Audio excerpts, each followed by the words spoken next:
what is interesting is that in response to claims that the U.S. may take some kind of punitive action, although it's unclear if it will, in response to the alleged killing of Khashoggi, Saudi Arabia actually threatened to ally with Iran.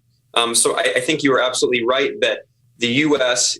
and elements in the national security state are afraid that Mohammed bin Salman may have gone off the leash too much, if you will, and even his threat to potentially ally with Iran would be that can't be a serious threat, because even he knows he'll be dead 5 minutes later.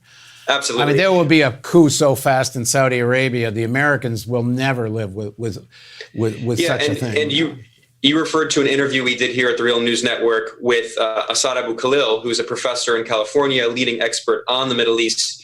And he, as you acknowledged, pointed out that Khashoggi was allied to different elements of the royal family, specifically the bin Faisals and Walid bin Talal. Bin Talal is one of the richest people in the world, a billionaire who was in fact imprisoned by Mohammed bin Salman, the crown prince, in the Ritz-Carlton in Saudi Arabia. A luxurious imprisonment, but an imprisonment nonetheless. And we have seen, as you mentioned, MBS try to remove anyone who stands in the way of power. And as Trump said, that does seem to frighten the U.S. in some ways. I actually have a clip here of the rally you mentioned. This was earlier this month, in early October. Trump said the Saudi regime would not last 2 weeks without us. Here's that clip. We protect Saudi Arabia. Would you say they're rich? And I love the king, King Solomon, but I said, King, we're protecting you. You might not be there for 2 weeks without us. You have to pay for your military. Yeah, so you raised a lot of points that I wanted to talk about. Maybe we can go over them in more detail here, about Khashoggi and this killing, and MBS getting off of the U.S. imperial leash, if you will. We have seen elements from both the Republican and Democratic parties who have been interviewed on corporate media outlets in the past few days. They have all insisted that Saudi Arabia is still a key part of the U.S. national security strategy, is still a key ally when it comes to U.S. foreign policy. However, some have voiced more criticism of Mohammed bin Salman. You mentioned that you even have some Republicans who are like Lindsey Graham who have floated the idea of forcing MBS to resign. How do you think in the future this could influence the U.S.-Saudi special relationship, if you will?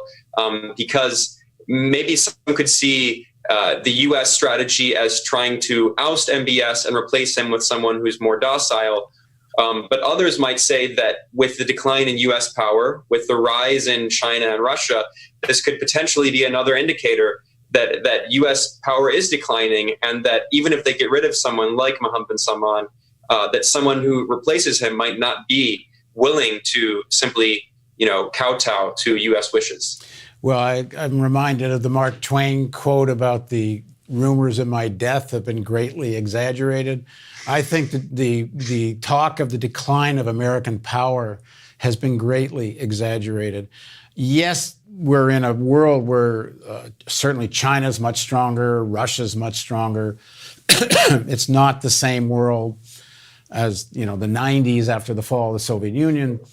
But we are not in a world where a Saudi leader can cross a line to such an extent to break from the American domination. They have way too many ties. It goes both ways. I mean, the amount of money that flows from the Saudi various trillionaires and billionaires and princes and kings.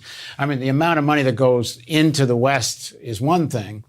But the history of American domination there is they are not going to allow it, and there's nothing Russia and China can do about it. Russia and China didn't support the invasion of Iraq, but they couldn't do anything about it, especially when it comes to the Middle East. I don't think there is a hair of evidence that they would allow the Saudis to play a game like that. The question will be, does MBS come to heel and be a very, very wealthy dog on a leash, as you described, But the Americans, I'm sure, have all the tools it takes to bring him down if that's what it comes to. Now, they may prefer not to go there because they've got a short window here to go after Iran before the 2020 elections.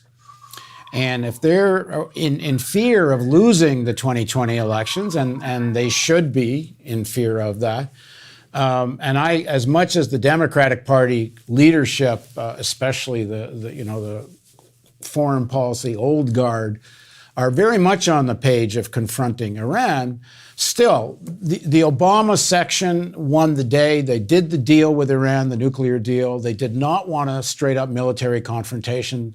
They certainly don't want to try to, force a regime change with Iran.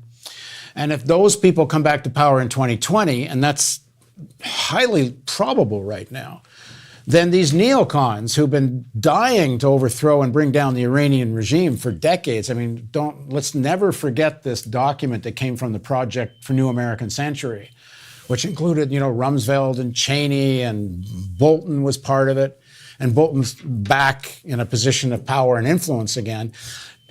Overthrowing the Iranian regime was the fundamental objective of even the invasion of Iraq, was to set the table for going after Iran.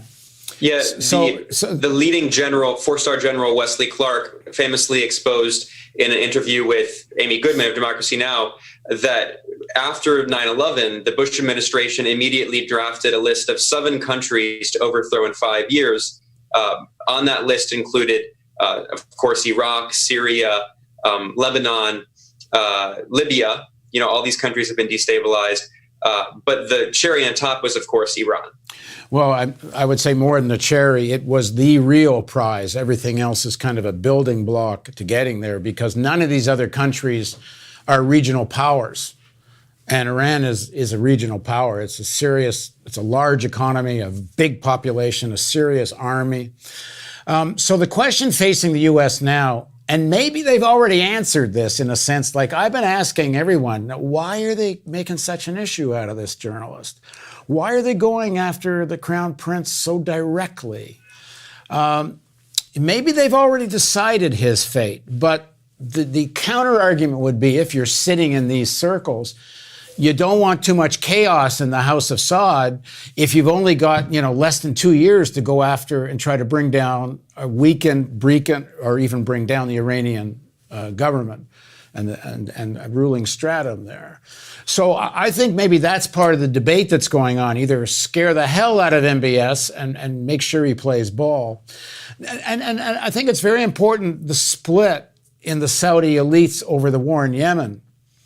The brother of King Salman is very publicly against what's going on in Yemen. I think it's weakening Saudi Arabia. It's exposing how weak the Saudi military is, that they can't even bring, Yemen, not a developed country with a sophisticated army, and that they're in an endless war in Yemen now. A lot of the serious leadership of Saudi Arabia think, this has become an MBS Mohammed bin Salman ego trip, and it's getting in the way of the real target, Iran. So we'll see what happens here, but I think they would probably rather at this point be done with MBS, but it may be too complicated for them to achieve. As strong as the Americans are, they don't control everything. Far from it, and so these things start to unravel.